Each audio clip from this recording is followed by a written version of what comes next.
Во студиото е Коле Штериев, председател на Советот на обвинители. Господине Штериев, добро дојавте во Нојкро студио. И за поканата. Би го започнал со она што е најново денеска, а тоа е овој став на господјата Жаклина Дамчевска од Антикорупцијската комисија, која воедно поднесе оставка. Може да го спориме кредибилитетот на Антикорупцијската сега, но во документот од Антикорупцијската јасно се констатира дека кај вас станува збор при изборот на Марија Ѓорчева во обвинителството за организиран криминал, дека е прекршен членот 12 став 1 од Законот за спречување на судир на интереси. За ваквата информација дознав јас од порталите. И тоа што сакам да го кажам во врска со тоа, дека не можам да коментирам нешто што е со формулација дознава. Пошто не можам да видам сигурно дека не тоа е дознава, ова е така. документот од... Ако е документот и уште пострашно, не знам како тој службен документ станал достапен веднаш. Тоа е едната работа. Втората работа, тоа што треба јавноста да знае е дека одговорот со бараните податоци од страна на која комисијата ги бараше се доставени пред 10 дена во Државната комисија за спречување на корупција. И помалце ми е нелогично, заедно со оставката, и сега е дискутабилно пред или по или истовремено, да се даде било каков мислење, став за нешто за моментот кога незиниот статус е веќе дискутабилен. Но пак ставам оград доколку е тоа така. Доколку не, без разлика, јас сам реков дека кредибилитетот на Државната антикорупцијска комисија е сериозно нарушен. Тоа не е спорно, но сепак ме интересира вашиот коментар околу прекршувањето на овој член од Законот за судир на интереси при изборот на Ѓорѓева во обвинителството за организиран криминал. Сакам да го кажам следното. Денешниот мој настап на телевизија Телма, јас не го предвидов да биде денеска. Со цел да не испадне дека било кое моје излегување пред медиумите ќе значи влијание врз антикорупцијската, имав свој личен став да излезам со изјава од која таа ќе заврши работата. Случувањата кои уследија деновиве, со сериските оставки од таа комисија, го направија мојот став по прашањето кога да излезам неодржлив. Во тој меѓупростор, хајката против Коле Штериев, која е лично насочена против мене и како Коле Штериев и како председател на Советот, не дозволуваше јас да понатаму достанам да не кажам ништо во врска со овој избор. Добро, ваша должност е меѓу останатото да бидете транспарентни и како институција, председател, за да се објаснат работите. Во таа тоа е целта на вечерашното гостување. Во таа смисла, еве да ве прашам, вие, Марија Ѓорѓева е ќерка на сестрата на вашата сопруга. Ќе дозволите ли тука многу кратко? За мене како долгогодишен обвинител, без малку 30 години сум вработен на обвинителството и 20 години сум јавен обвинител. Зар ќе можете да помислите дека сум присуствувал на таа седница на која сум присуствувал и сум кажал тоа што сум го кажал, без претходно да ги консултирам прописите? Ќе ви кажам дека членот 3 став 1.5 точно го дефинира поемот блиско лице. И тука кажа брачна, вонбрачна заедница, роднини по крв во права линија, постранична линија до 4 степен. Блиски лица се лица во брачна или вонбрачна заедница со службено лице, роднини по крв во права линија и постранична линија. Постранична до 4 степен. До 4 степен. Посвоеник, посвоител. Да, роднините по сватовство до 2 степен. Тука треба да се објаснуваме. Добро. Тука треба да се. Ако степенот на сродство крвно го дефинираме, права линија е секогаш прв степен, странична линија се браќа сестри, 2 степен, 3 степен се децата на браќата и сестрите, 4 степен се првите братучиди. Истиот методолошки пристап е пред сметката на степенот на сродство е и кај родителството по сватовство. Во случајов, прв степен сродство по сватовство се родителите на мојата сопруга. втор степен е сестрата, што нема друга тај, нема сестри браќа, значи степенот на сродство со Марија не влегува во дефиницијата за блиско лице. Од кога ја знаете Марија? Марија ја знам толку колку што сум во брак со сопругата. Од дете. Од дете нормално. Дали сте пропуштиле некој роден ден низ? Тоа секако. Кога? Па последните години со оглед на возраста и не ги прави роден ден. Добро. Со оглед Како на дете, како дете. Јас не ја знам да речеме од зината нека 10-15 година. Не, знаете, во јавноста кога ќе се каже внука, сами знаете во една поширока културолошка смисла, внука значи нешто во нашиот културолошки контекст. И тука има еден член во истиот закон, член 13 став 1, ако органот или телото расправа или одлучува за работа во која службеното лице има приватен интерес, тој е должен приватниот интерес да го пријави пред расправањето и одлучување или најдоста пред почетокот на овие действија. Ќе ви дозволите ли тука? Не, и само уште нешто. Меѓу другото имате можност, не интересира дали Сега сакам тоа да го објаснам. За да бидат имате работите потреба до да крај ја јасни. консултирате, за да избегнете Дозволете, внука, све ќе ви кажам. јавноста Прво да не се водиме од впечатоците како се поима во јавноста поимот внук. Мора да се поимаме од законското значење на лицето, на дефиницијата блиско лице. Не зборувам јас овде за импресии во јавноста. Дозволете, јас зборувам за законска дефиниција. За да до крај бидат јасни нештата, морам да ви ја кажам состојбата во Советот. Советот, подлог период наназад, од 11 членови колку што треба да има 8 членови. Советот за сите други прашања одлучува со мнозинство од вкупниот број, што значи со 6 присутни, но за избори одлучува со присуство на 2/3 од вкупниот број членови на Советот. Тоа математички е нешто повеќе од 7, значи мора да присуствуваат 8 членови.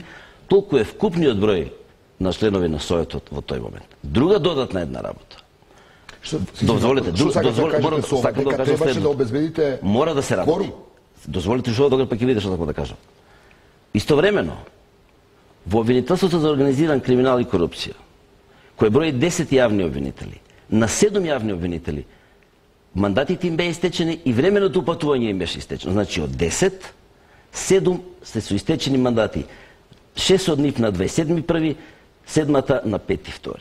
Тие, дозволете, имат притворски предмети, имат превети со собраниски настани, имат примерки, тие некој мора да ги работи. Советот беше во ситуација следна: да ја земе одговорности, да работи, да избере обвинители, или да ја земе поголемата одговорност, што имат луѓе притворени.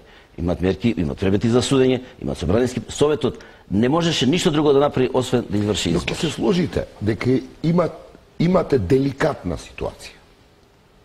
Деликатна во смисла? Во смисла внука. Во смисла внука ви упатувам на одредбата член 3 став 1.5. Зошто да бегаме од импресијата? Амин во таа ситуација од Државната изборна комисија? Консултација. Ваква е состојбата. Гледайте, за Државната изборна комисија се не сакам луѓето во оваа ситуација во која се додатно да ги теретам.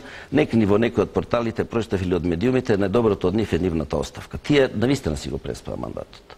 И сега јас требаше да консултирам нешто што веќе ми е јасно и сум го консултирал прописот. Пазите. Господин Стеревски, имавте една институција за вас доколку сте во право. Немавме време да ги одлагаме изборите. Знам, но ви се соочени со една јавност која е истрауматизирана од еден долг период кога ми ги земате зборовите, тоа јас сакам да кажам. Правосудните институции беа сомлени. И во таа смисла, како респект кон таа јавност истрауматизирана, повторно ќе кажам, од се што се случуваше во правосудството. Може би ќе беше коректно да постапевте внимателно. Го носам записникот и не сакам тука да го читам пред јавноста, ќе ви го кажам следното. Марија Ѓорѓева е јавен обвинител од 12-та година, може да е 11-та, не ме фаќате за збор. Марија Ѓорѓева е без малку па 20 на години во први суд, па во Врховен суд 10 на години, па академија, па заменик обвинител, па обвинител во основно јавно обвинителство. Марија Ѓорѓева конкурираше со сите останати и тоа беше поводот и причината јас да го консултирам законот. Прв пат го погледнав законот по тој повод од кој ми кажа дека конкурирал. Тоа е едната работа. Значи, внимавајте, Марија Ѓорѓева и пред и по изборот била јавен обвинител во прва степен.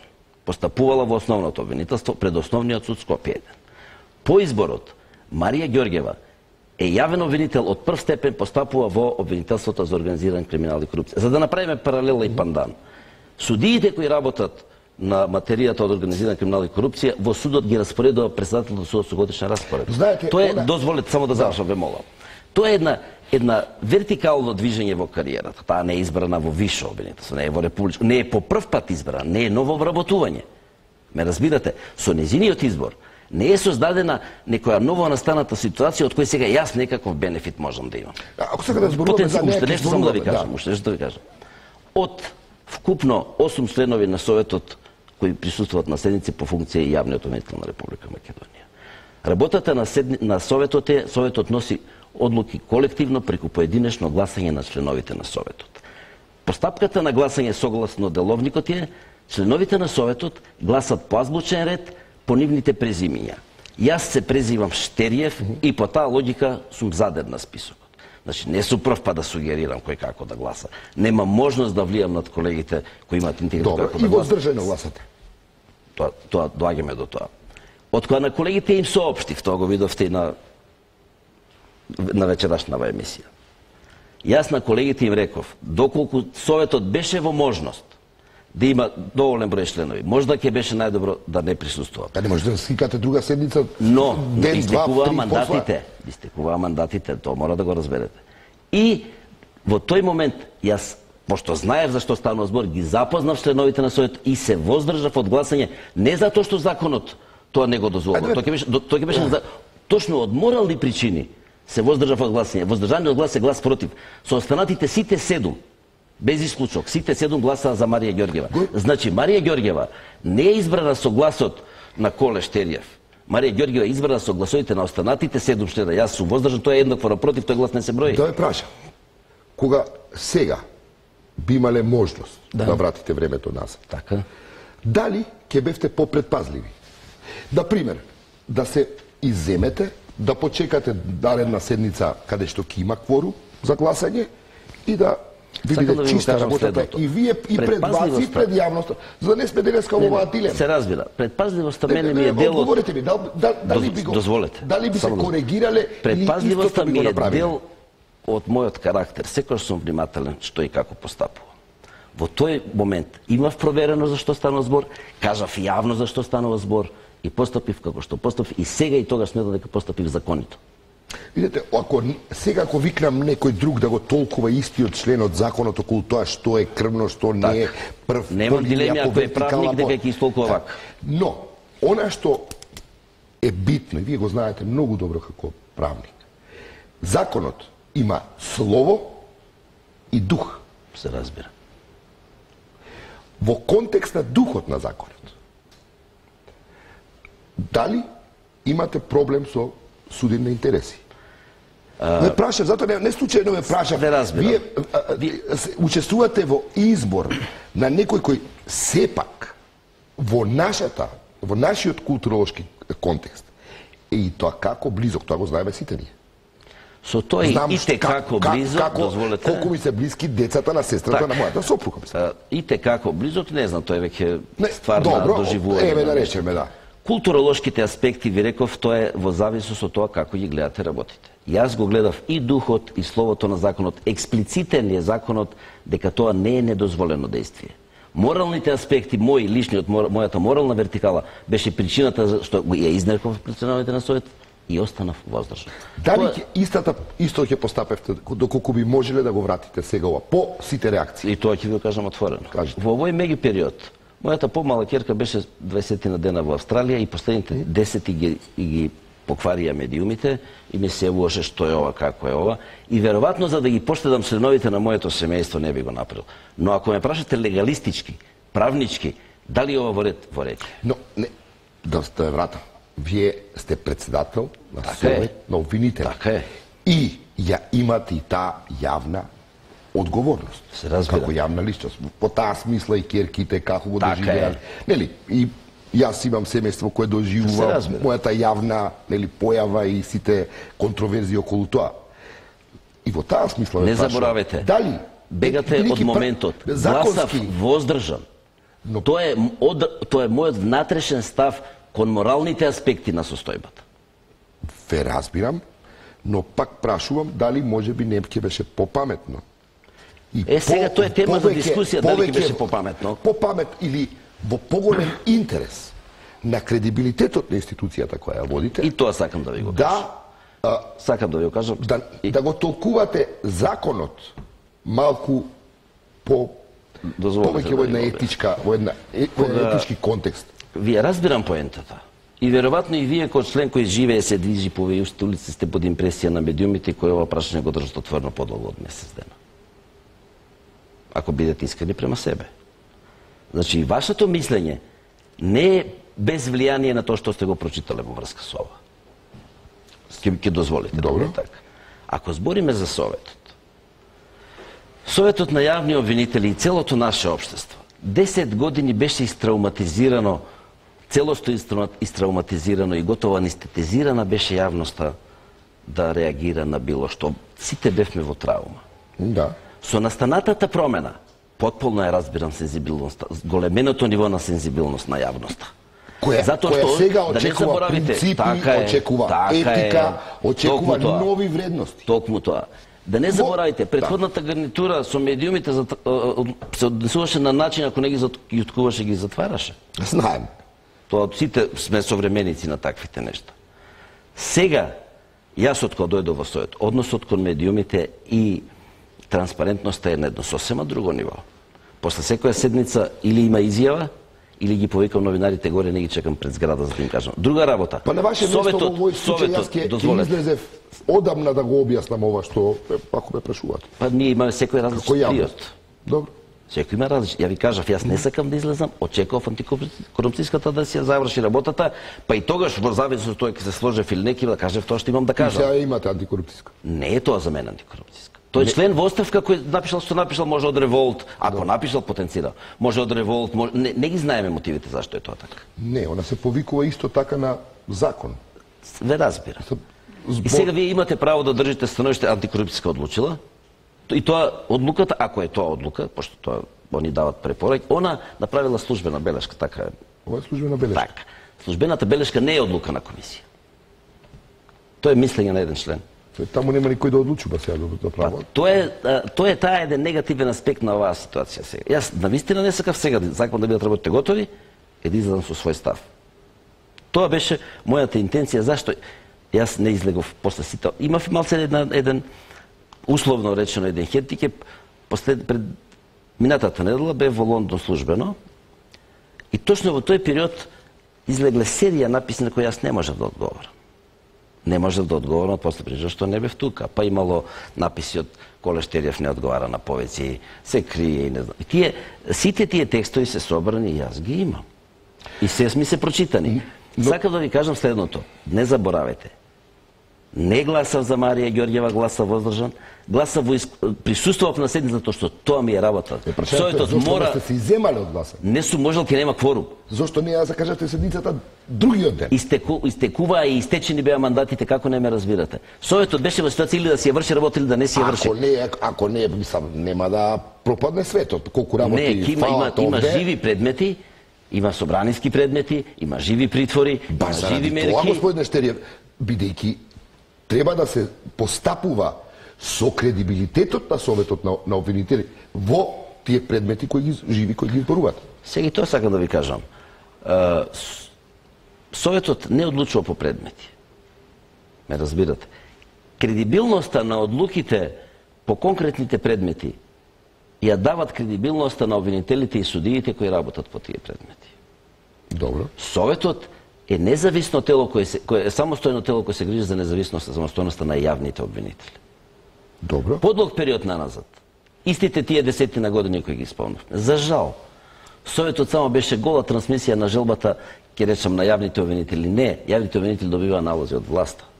Сега кога Советот почнува да работи објективно, кога почнува да работи непристрасно, врз основа на критериуми, тама не се крева рака, оти некој му е симпатичен или не. Си има критериуми во законот по кој Советот гласа и одлучува. Транспарентноста на Советот, ако истиот ден сум излегол со изјава, воопшто не е спорна. Дали тоа изјава е прифатена во јавноста, не е прифатена во јавноста. Кој ја толкува, како ја толкува е друга ствар. Изнесена е содржината од седницата. Да објасните зошто барем друг ден не сте побарале колегите. Имам деликатна ситуација, внука, па може би јавноста ќе биде ќе ме обвини за ова, за да се зачува кредибилитетот на Советот во еден нов Дали вие ме поистоветувате Коле Штериев не е Советот? Коле Штериев е председател на Советот и има само еден глас во Советот. Коле Штериев го представува и дава динамика на работата. Тоа сакам да кажам, го представува. Така е. И тоа е најодговорниот за кредибилитетот на таа институција. Секако. Се согласуваме. Апсолутно. Заради и во име на тој кредибилитет, може би требаше постапите подобро. Или Вашето може би го толкувам само како може би. Јас постапив така како што мислев и го сметам за исправно. Ви го дадов одговорот. Не гласав за Марија Ѓорѓева. Седница мораше да има, обвинители мораше да бидат избрани. Други не можеше 24 сата да се почека. Па ако сега ме носите на денот на избор на еден обвинител од јавно обвинителство на Македонија, не беше 24 сата, изборите беа на 15 закажани. Пак имаше 15 дена. Знаете што значи ако не се предложи да се продолжи притвор? Знаете што значи пи мерки стечена нема кој да предложи да се продолжи? Обвинителската работа не е нешто што може да се седи и се чека да тече само. Зошто мислите дека хајка некој прави за тоа што Тоа сакам да го објаснам. Оспорува тоа што внука е избрана. Гледайте, кога настапував, да ви кажам дека веднаш после тоа, после неколку дена, имав изјава за медиумите и која сакам да ја пофалам Телма, коректно ја пренесе Телма и коректно ја пренесе еден портал Гордана Дувњак. Ево тој портал, сега да не погрешам, дали е Суство, дали е Правосудство, дали е Макфакс, не ме факите за збор. И само тие два медиума ја пренесоа целосно изјавата за медиумите, во кој дадов објаснување на сите овие прашања на кои вечер ве одговарам. Освен тие два портала, неколку, јас порталите не сакам да ги навредам ни порталите на новинарите, но вие сте свесни за состојбата во вашата фил, има пара медиуми, има пара новинари, се држат така тенденциозни, малициозни наслови, внука не е роднина, дури се идеше со примитивни, со примитивизми, со недопуштени термини вулгарни, и тоа ќе дојде ден ќе се расчисти на некој друго место. Се знаеме како. Се знаеме многу добро и на газевистата калдрма. Баш токму поради тоа, господине Штериев. Не завршив за хајката, не ми дозволите. Хајката многу добро знам, да бидете сигурни. Кој ја оркестрира? Кој? Мислам дека ќе имам бар уште една прилика да кажам и тоа ќе кажам све што мислам. Зошто не кажете сега? Затоа што тоа повеќе би зборело за мене, него за тоа што го кажам. Мене не ми е својствено да зборам на памет, да изнесам нешто што ќе личи на спекулација. Сакам да ви кажам и да им кажам и на тие што го слушат оваа вечера, дека точно знам кој стои зад оваа хајка, тоа се неколку парамедиуми, една мала структура во обвинителството, една мала структура на нереализирани обвинители и задниот се приклучи за мене код министер за правда, што за мене беше изненадување. Сакам да ви кажам дека нашата сензибилизирана јавност доаѓа до степен на пуританизам. Денеска имав прилика пред да дојдам кај вас на кратко да ја видам колешката Ричевич на телевизија која кажа има непотизам во смисла родител дете во судствата, во обвинителствата и на други места. И која праша дали мислите на председателот на Советот Коле Штериев и Марија, рече не. Жената се огради од тоа. И затоа ќе дозволите јас да бидам пристоен и никого да не напаѓам. Но сакам да ви кажам дека ова што сега се случи со Советот е многу бенигно. Ама многу бенигно. Во она што ако јас почнам да кажам за некои состојби во одредени институции, дозволете да ви кажам. Ако се сомневате во хајка и така. Не се сомневам, сум сигурен. Пак, уште еднаш моето прашање е многу едноставно. Зошто не бевте повнимателен? Не сметам дека ми фалело внимателност и јавност пред сите колеги, пред медиумите, вашата телевизија беше присутна, бев експлицитен дека нема судебни интереси. Уште првиот ден, веднаш после седмица. Во случајот на внука. Веднаш, па за тоа зборам за ланските праски, зборам за тој настан. А добро, околу критериумите за избор. Да. Дали е точно дека 280 предмети се тој момент прво да се разбереме. Ажурноста е еден од критериумите. За Марија Ѓорѓева. Квалитетен, потврдени резултати, ажурност, професионалност, објективност, градење однос кон другите странки, кон колегите и така натаму. Овој податок за мене е непознанец. Нема како јас тоа да го знам. Советот, внимавајте, постапува по представки. Не проверувате кога бирате некого на Ако го напредувате... Ние, тоа е тема која мора да се разговара, повеќе емисии ќе ни требат. Годишните извештаи на обвинителствата, за разлика од судските годишни извештаи, не се по обвинители, него се по обвинителства. И за тој начин направени извештаи се кријат многу обвинители. Ја не знам дали е правилно, дали е точно или е погрешно. Дозволете да завршам. Јас повторно ќе ве упатам на тоа. Вие сте институцијата која ги има на располагање сите податоци. Ние би требало да ги имаме. Дозволете, пак ви нагласувам. Добиваме месечни извештаи. Во месечните извештаи стојат ново добиени завршени. Не стои кој ги добил, кој ги завршил. Тоа ви е седно. Па тоа не ни е седно, тоа се начин на месечни и годишни извештаи години назад така се прават и ние покренавме дискусија во Советот дека тука нешто мора да се смени за да имаме пореален увид со бројките на нерешени предмети. И сега да ви кажеме нешто друго, дозволете да завршам. Знаете ли не знаете за дали ова така? И не знаев и не знам, за мене е дискутабилно дали е тоа така. Заклучно со 2013 година. А чекате за 2013 не зборуваме. Па сега 260 нерешени предмети со датум 2013. Зар вие можете во тоа нешто да поверувате? Па не знам што да кажам. Па таа избрана 2012, како можела да има 200 предмети од 2013? Тоа нешто не ви вред со... Има нерешени предмети или не, Марија Ѓорчева? Целото обвинителство Скопско. Дозволете, целото обвинителство Скопско е во најтешка состојба кадровска од сите обвинителства, зборам за основното обвинителство, од сите основни обвинителства во државата. Добар дел од нив се во организиран, добар дел од нив се во специјалното јавно обвинителство. Тие луѓе, таман да работат 24 сата, не можат да бидат ажурни. Се разбира дека тука има и субјективни слабости. Но внимавајте, со новиот ЗКП кој уште го викаме нов, а веќе 3-4 години е во примена, работата на обвинителите не е удвостручена, таа е утростручена. Тие се и полицајци, и истражни судии, и обвинители, и судечки обвинители кои застапуваат на судење. Верувате дека тие законски решенија го обременија особено обвинителството и при состојба, сакав тоа да ви го кажам, при состојба кога ние во обвинителството од прв степен кубуриме со кадри затоа што академијата не е сврла доволен број кадри. Ние во моментов, за ваша информација, од 245 места кои се систематизирани, 65 места ни се празни, тоа се воглавном во пониските обвинителства. Сега сакам да спомнам и ова, не за да го пофалам или да го кудам. Љупчо Јовевски, новиот државен обвинител, може да е идеален, може да е најдобар, без луѓе, тој не може да покаже резултати. Сега да ви кажете дека сите обвинители имаат толку нерешени случаи? Не знам колку има она, но ви тврдам дека сите во Скопското. И пак не ми е јасно како може да знаете колку има нерешени некој кој кај вас. Не, персонално, не можам да знам по никој. Имал кандидатура да биде унапреден. И вие одлучувате за тоа да биде тој унапреден. Нешто не знае Кола Штериев. И да биде во... Дозволете. Не знае неговиот непосреден јавен обвинител шеф и не знае повисокиот и највисокиот јавен. Врз база на што одлучувате? Ние одлучуваме врз база на критериуми, ако сакате јас се. Јас знам што се критериум дава решен или не решен случај. Таквиот податок излезе во интервју од колешката Раичевиќ во Фокус исто во тие денови кога јас не сум бил тука и јас ви тврдам дека не јас, него нејзиниот шеф не знае да е тоа точно. И јас го ставам под прашалник това нешто. Оти ако таа обвинителка е точно... Ова имаме друга тема. Сака да ми кажете дека никој никаде нема евиденција колку нерешени случаи еден обвинител има при постапувањето. При работата негова. Јавните обвинители кои постапуваат во предмет. Они си прават предметот тријажа, има притвори, има хитни предмети, има предмети со странски елементи, има тешки предмети и така натаму. И ради таквата поставеност во која готово е контейнер обвинителството, секој кој сака може да фрли пријава и обвинителите треба да работат. Ме разбира, ако ние земеме во основното Скопје да направиме една длабинска анализа, тоа и во Советот сум го зборил, ние не знаеме што све ќе најдеме. Но пазите, не знаете што ќе најдеме. Не знаеме што све ќе најдеме, го нагласувам ова. Тоа не е ваша должност.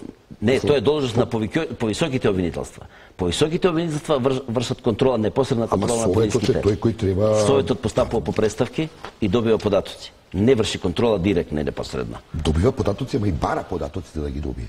Не бара Советот податоци. Ако има представка, пак ќе побара. Има мандат да побара. Видете, Советот на тој начин би се заплеткал во работата на обвинител во конкретен предмет, ако такво овластување му дадеме во секој предмет. Пазите, има еден член 5 мишлин во Закон за јавно обвинителство кој вели вака: никој не може да се меша во самостојната на јавните обвинители. Никој е и Советот, никој е и јавниот обвинител. Но при контрола од повисоките обвинителства се вадат податоци. Ние не правиме контрола, ви потенцирам. Контрола прават непосредно повисоките обвинителства. Имате кандидати. Добро. За кои одлучувате дали треба да бидат унапредени. Така е.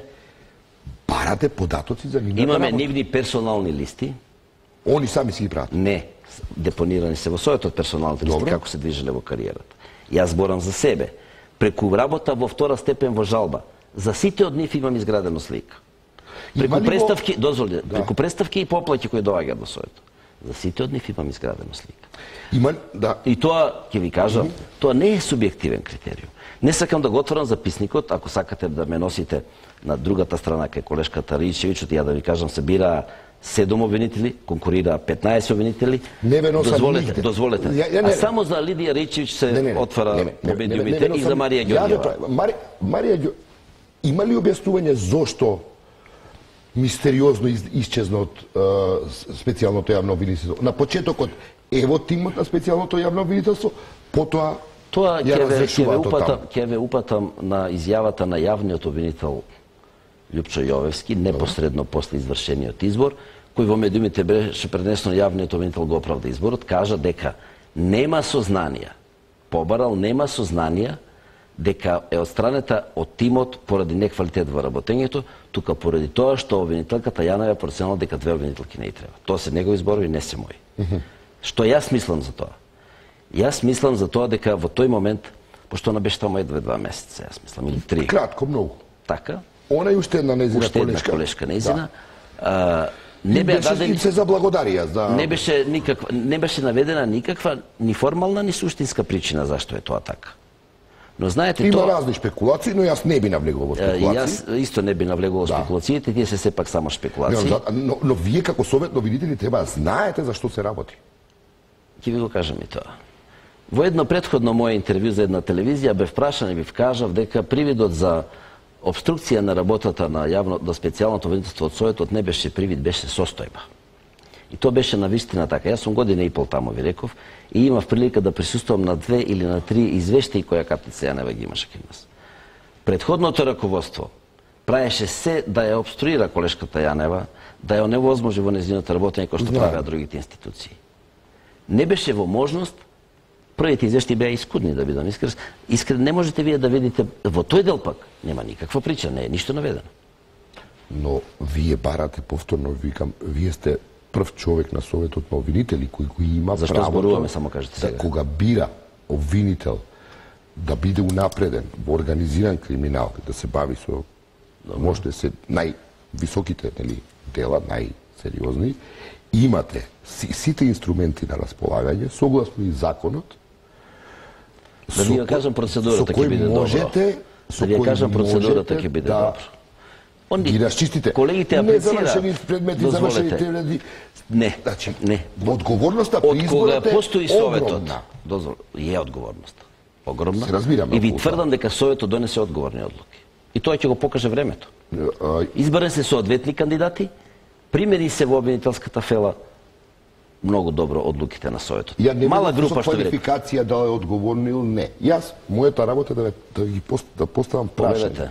И во таа смисла прашувам дали Советот при одлучување за некого да го напреди во таков во системот на обвинителството, во организиран криминал, треба да ги има сите податоци за тој за кој одлучува. Поново мислам дека несвесно има една манипулација во поставеноста на прашањето да ги унапреди. Ви го нагласувам. Станува збор за хоризонтална ротација. Добро. Не станува збор, јас сум еден од тие кој во основањето бил избран уште 2004 во тогаш се викаше Одделение за организиран криминал и корупција и во 2008 со една неубава етикета од гарнитурата која што си замина бев вратен. Иако имав потврдени резултати. Тоа беше манир на тогашната власт и на тогашниот совет. Овој совет ви убедувам. Се едно како е ова примено, кој ја и пред малку ви реков, ова е потполно бенигна работа во однос на тоа што све има низ институциите, мајка, ќерка, татко, син и така натаму. И вие сега пуританистичкиот однос на јавноста, јас го разбирам. Овде во една потполно бенигна варијанта Ви тврдам, таргет мета е Колештериев, не е Советот. И сега сакам да ви кажам и следното. Дали сметате дека прашањата кои ги поставувам се дел од хајка? Не. Тома работа. Дали се легитимни? Легитимни. Затоа ги поставувам. Повелете поставите. И затоа сте овде да ги одговорите. Така е. Уште еднаш. Зошто не ги приберете сите, не вие само како председател, и сите членови на Советот, сите потребни податоци за тој за кој одлучувате? Од кога сум член на Советот? Тоа е подобриот дел на работата на Советот. А и пред тоа, ви кажам што се бара при конкурирање и со што Советот располага. Има интервјуа кои ги спроведуваат наши комисии формирани и тие реферират за секој кандидат. И кажат кај кого бил, што мислиш, како мислиш, што има и предлагат. Советот и покрај тоа, секој гласа поединечно и поред своје убедување. Добре, да прашам сега за друго нешто. Ивана Трајчева. Да. Исто избрана, унапредена, или бе, овие викате не унапред, тоа е по хоризонтална, но од вие, да, не сум од фелата ваш, но вие давате зелено светло, Ивана Трајчева се бави со организиран криминал. Тоа е. Да, тоа го сметате за напредување или не, помалку важно. И сега Ивана Трајчева е избрана од вас, од член на Раевска, која е исто член на Советот на обвинители, чиј сопруг, против чиј сопруг се води истрага за предметот банки, и Ивана доаѓа на тоа место и во петокот дознаваме, а може не е точно, дека предметот банки наеднаш од организиран криминал таа го враќа во основно обвинителство. Поново погрешно дознавате. Не е вратен предметот? Сега ќе ви кажам тоа што јас знам. Добро. Има два предмета банки. Не е еден предмет банки. Добро. Предметот Раевски, за кој вие зборувате, сега го преформулиравте, ми дојде чудно. Очекував дека ќе го формулирате како сите што го формулират во делот на неизборот на колешката Раичевиќ. Сакам да ви го кажам следното. Предметите кои се поднесуваат, дозволете да завршам, ова молам. Зашто е некој избран друг и не? Така е, тоа е правилниот однос. За принципите. Дозволете да кажам. Значи, предметите кои доаѓаат во обвинителството не доаѓаат кај Боријан Јовановски, кај Коле, доаѓаат во обвинителство. Тие не се предмети на конкретен обвинител. Предметот за Љубе Раевски, кој вие сакате овде да го спомнете, е предмет на обвинителството, не е адресиран за Лидија Раичевиќ, и тој ќе остане во обвинителството и ќе се работи. Нема никаков спор дека со тоа предметот ќе се забошти. Тама работа. Но тоа што или не е вратен од според сознанијата кои јас ги имам не е вратен. Тврдите ова или не можам да видам категорично, дозволите да ви завршам што јас знам за тој предмет. Добро. Тој предмет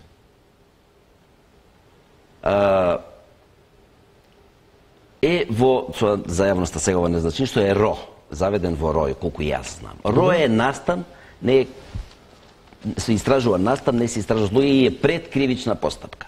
Предкривична постапка по дефиниција е тајна. Сакам да упатам прашање, не да ми одговорите вие. Добро. Како тој предмет доспеа во јавност? Кој предмет? За Раевски. Па немаме ништо, ние не знаеме за што е истрагата.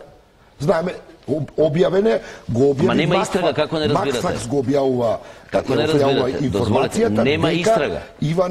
Ивана го враќа, Трајчева го враќа предметот. Јас колку знам има два предмета банки. Добро. Не е еден предмет банки.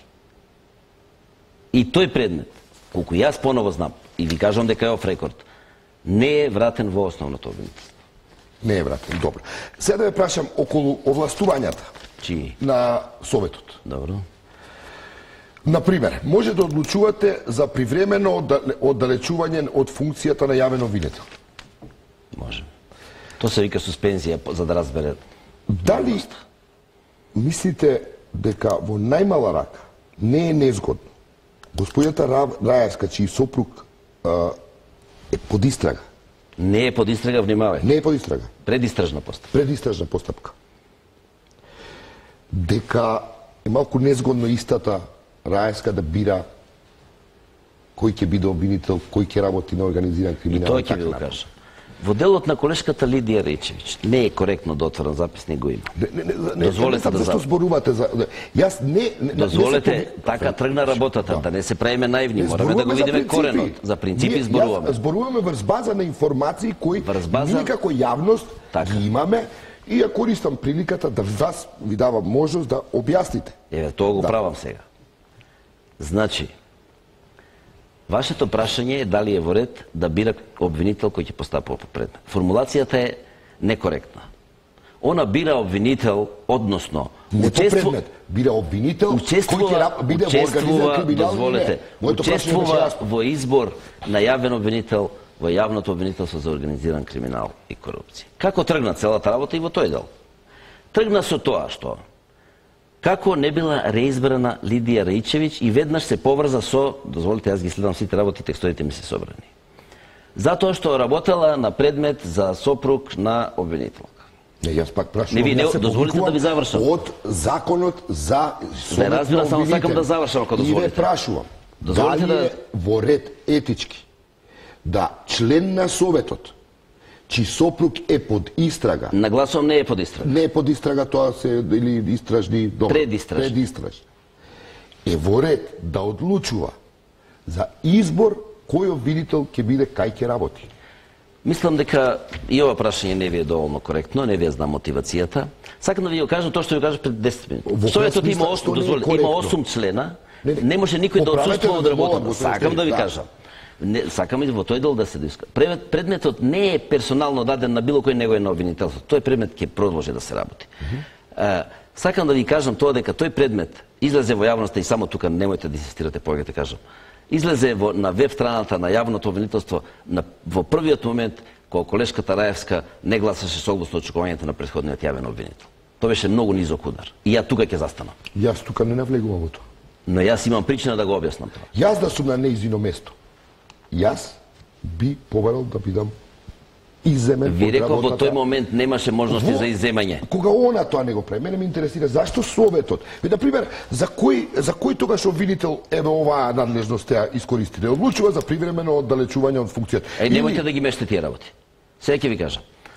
Сакам да ви кажам привременото оддалечување од работа која донесува решение за мирување на функција јавен обвинител. И тоа сакате да ви го објаснам, ќе ви го објаснам. Еве сега ќе ви кажам. Донесува решение за отстранување ако против некого се поведе дисциплинска постапка и за да не прави штета, да не ги компрометира, да не ја компрометира работата во предметите кои ќе работи, тој се отстранува, тоа се вика суспензија. Па не, еве не суспензија, еве тоа поблагите форми. Како? Поблагите форми, еве не е суспензија. Донесува решение за мирување на функцијата јавен обвинител. Тоа е член 51. Тоа се 4 ситуации. Не може. Не ваква ситуација. Не ги мешате, не, ги мешате работите, ве молам. Ги мешате работите. Советот односи решение за мирување само во 4-5 ситуации. Тоа се кога јавниот обвинител ќе биде избран во Академијата за судија обвинители како директор. Кога јавниот обвинител ќе биде избран за судија на Уставен суд. Кога јавниот обвинител ќе биде избран во меѓународна правосудна институција, и имаш уште една седнеми. Значи мирувањето, дозволете. Не, тоа е сосема нешто друго. Има или нема во случајот конфликт на интереси господјата Раевска? За господјата Раевска има или нема судирни интереси, мојот став е исто како тој што ви го кажав за мене. За кај неја нема судирни интереси, jer она постапува како член на Советот на јавни обвинители и си ја врши својата работа. Ние за тој предмет, кој излезе тоа во јавноста, јас знам кога излезе прв пат, затоа што беше многу еден непријатен момент. Ние имаме предкривична постапка во кој предметот не смее да излезе во јавност. Каде е презумцијата на невиност тука? Околу транспарентност еве да проговориме. Исто дел од вашата повелета како совет, како претседател на совет.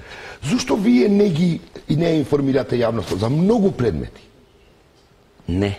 Зошто ние не можеме да информираме јавноста за предмети. Дозволете ми да се коригирам. Да се коригирам.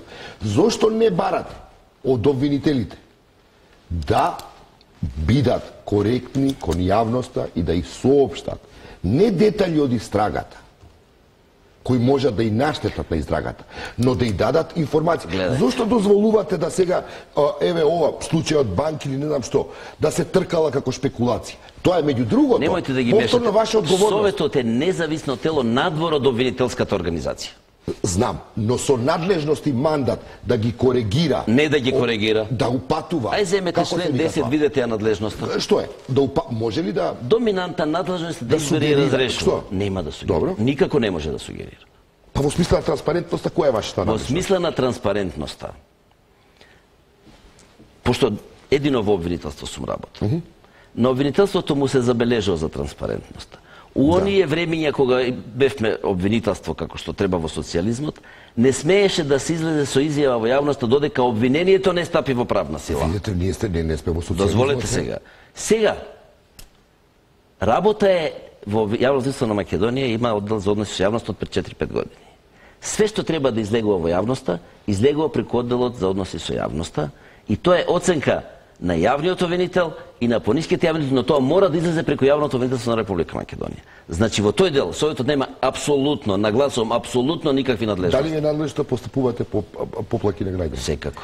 Сте го видели вебсајтот на Советот на обвинители? Знаете колку е тажно да се отвори тој вебсајт на Советот Многу на е тажно, обвинители? да. Јас пробав да го отворам. Знаете ли колку вработени има Советот на јавни обвинители? Па добро, вака може... Не, сакам тоа да ви го кажам. Не се релативизира, не ми е целта да ја релативизирам. Кој е тој што постапува, што ги брани принципите? Кој е тој? Се обидувам во последните 6 месеци од кога сум преседател да ставам ред и Советот да стане Совет. Имав прилика во не можете? Не можам. Тек се 6 месеци, дозволете да не се нешто што не е направено 10 години да се направи во 6 месеци.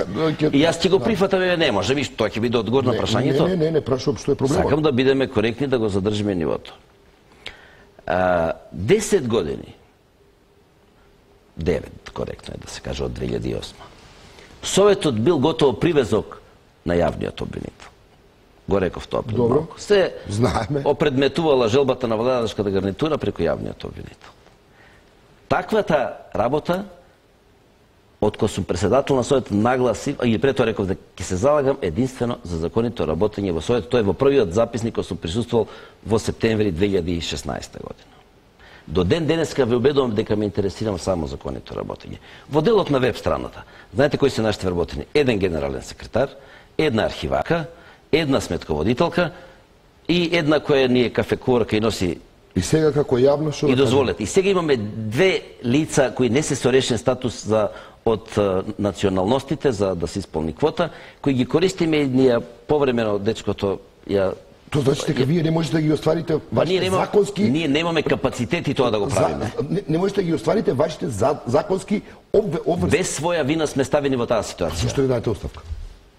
Оставката во врска со ова или во врска со не може да. Тоа што треба да го кажам во врска со оставката. Не можам да си исполнам својата функција, не можам да обезбедам транспарентност на институцијата каква што ми налага законот. Не, тоа транспарентноста не се обезбедува само преку вебсајтот.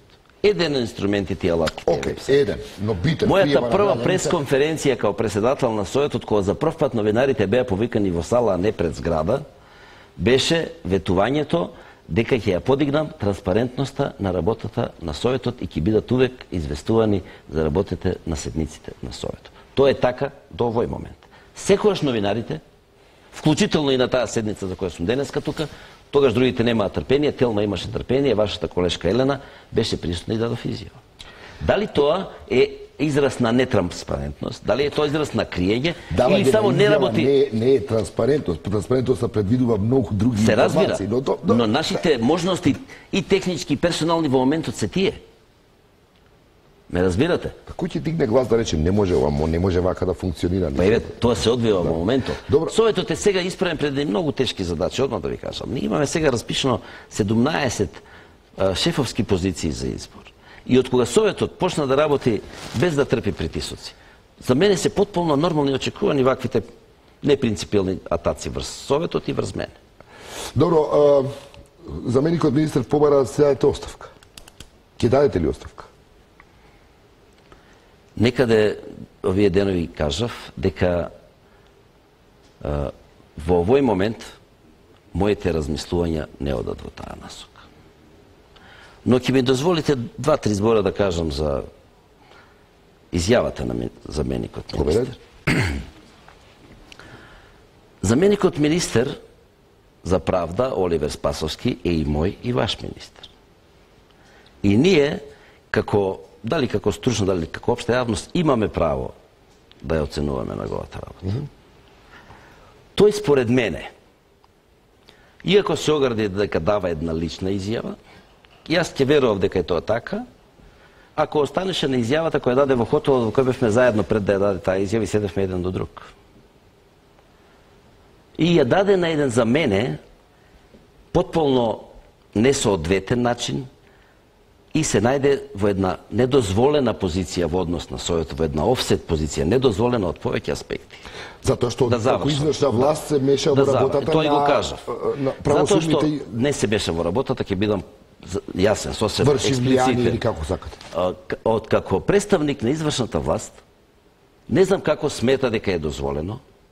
Било што дека лично го кажува тоа. Тоа ви го кажам сега. Ќе верував дека е тоа лично. Ако останеше на таа изјава и ако вечерта, тоа значи синоќ не се појави во слична ваква емисија кај вас. Сега јас не можам повеќе да мислам дека е тоа само лична изјава.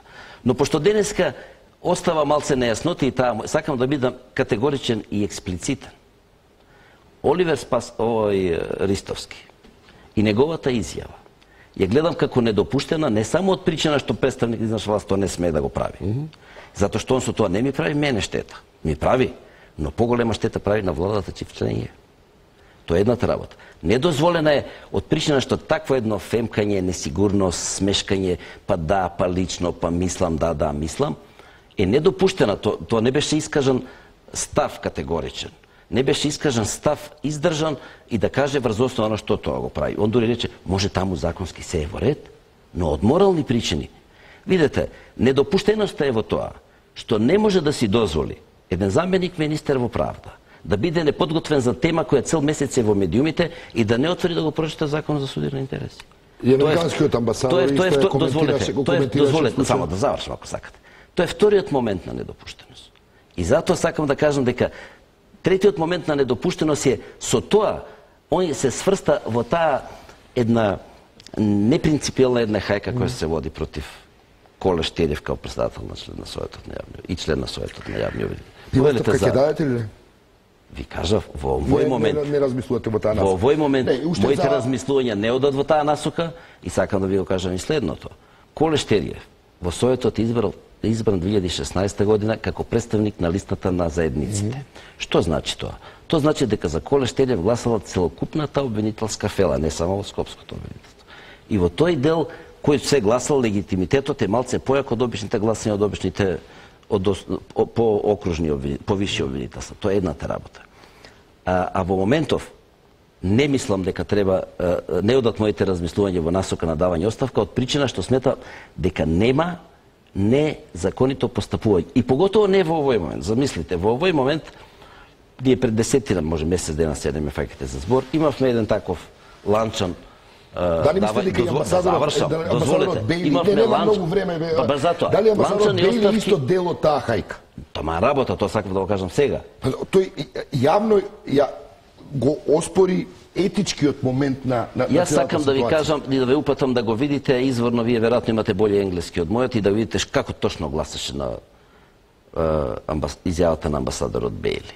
Амбасадорот Бејли, сега не сакам да интерпретирам целосно, но од прилика тоа одеше дека од медиуми дознава некои храбри новинари, дека таму е можно нешто, е можен судир на интереси, никој не знае што се случува. Дека член на Советот учествува во избор на друг член, на обвинител во...